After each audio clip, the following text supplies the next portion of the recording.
सोचिए, जिस देश सऊदी अरब को कभी पाकिस्तान अपने सबसे बड़ा दोस्त मानता था, आज वही सऊदी अरब भारत के राष्ट्रीय सुरक्षा सलाहकार अजीत डोभाल के साथ बंद कमरे में भविष्य की रणनीति बना रहा है। ऐसा क्या बदल गया कि दशकों पुराना समीकरण कुछ ही वर्षों में उलट गया?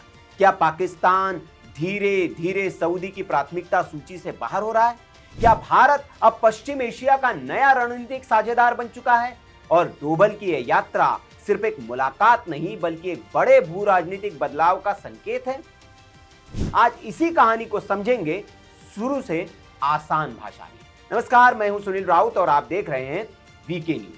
पाकिस्तान का सबसे मजबूत दोस्त कौन था? अगर 20 साल पहले यह सवाल किसी से आप पूछते तो जवाब मिलता सऊदी अरब। दोनों इस्लामिक देश, सुरक्षा सहयोग, तेल, आर्थिक मदद और लंबे समय से गहरे रिश्ते। जब भी पाकिस्तान आर्थिक संकट में फंसा, सबसे पहले मदद आई रियाद से। कई बार अरबों डॉलर की सहायता, तेल पर रियायत और निवेश। यानी दोस्ती सिर्फ बयान नहीं, जमीन पर दिखती थी। लेकिन फिर तस्वीर बदलने लगी। पिछले कुछ वर्षों में भारत और सऊदी अरब धीरे धीरे बेहद करीब आने लगे। क्यों? क्योंकि भारत केवल तेल खरीदने वाला देश नहीं रहा, बल्कि एक बड़ा निवेश साझेदार, एक विशाल बाजार और हिंद महासागर की सुरक्षा में अहम शक्ति बन गया।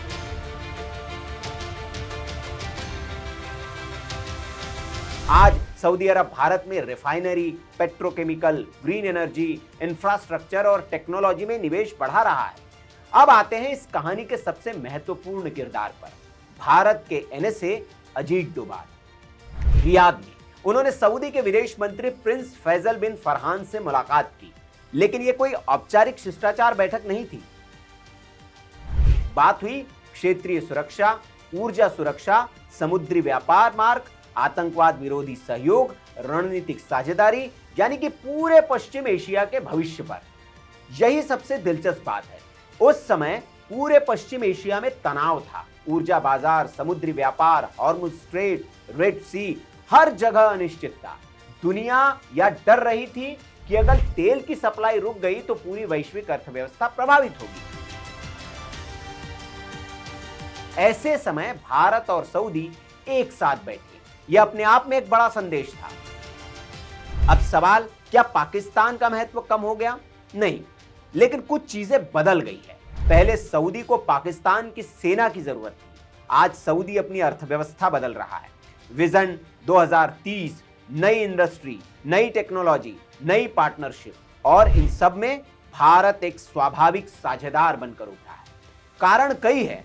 पहला, भारत दुनिया की सबसे तेजी से बढ़ती हुई अर्थव्यवस्थाओं में से एक है। दूसरा, भारत सऊदी के सबसे बड़े तेल खरीदारों में शामिल है। तीसरा, करीब 27 लाख भारतीय सऊदी अरब में काम करते हैं, यानी दोनों देशों के रिश्ते सिर्फ सरकारों तक सीमित नहीं है।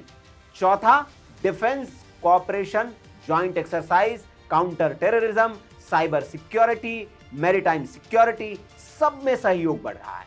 अजीत डोभाल दुनिया के उन एनएसए में गिने जाते हैं जो कैमरे से ज्यादा बंद कमरों में काम करते हैं। उनकी विदेश यात्राएं अक्सर सिर्फ फोटो खिंचवाने के लिए नहीं होती, बल्कि लंबी रणनीति का हिस्सा होती है। इस बार भी ऊर्जा, समुद्री सुरक्षा और पश्चिम एशिया के बदलते समीकरण मुख्य एजेंडा रहे।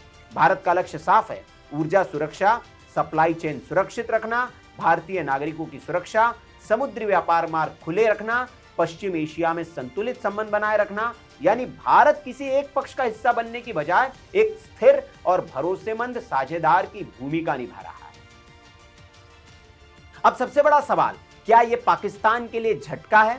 सीधे तौर पर ऐसा कहना जल्दबाजी होगी, लेकिन यह जरूर साफ है कि आज सऊदी अरब सिर्फ धार्मिक रिश्ते से नहीं, बल्कि आर्थिक, तकनीकी और रणनीतिक हितों के आधार पर नई साझेदारियां बना रहा है। और उस सूची में भारत की अहमियत लगातार बढ़ रही है। IMEC यानी कि India Middle East Europe economic corridor, ऊर्जा सहयोग, green hydrogen, digital connectivity, defence industry, इन सभी क्षेत्रों में भारत और सऊदी आने वाले वर्षों में और करीब आ सकते हैं। यानी ये सिर्फ एक मुलाकात नहीं, बल्कि एक नए भू राजनीतिक अध्याय की शुरुआत भी हो सकती है।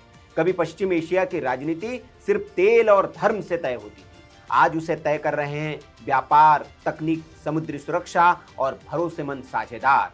यही वजह है कि रियाद में अजीत डोभाल की ये मुलाकात सिर्फ एक डिप्लोमेटिक इवेंट नहीं, बल्कि भारत की बढ़ती वैश्विक रणनीतिक भूमिका का संकेत बन गई है। आपको हमारी ये रिपोर्ट कैसे लगी, आप कमेंट करके हमें जरूर बताएं। वीडियो अच्छा लगा हो तो लाइक करें, शेयर जरूर करें, ताकि भारत की बढ़ती ताकत का मुजाहिरा पूरे देश की जनता देख पाए। और अगर आपने अब तक हमारे चैनल को सब्सक्राइब नहीं किया है तो चैनल को सब्सक्राइब कर दीजिए। नमस्कार। वीके न्यूज, राष्ट्र के नाम।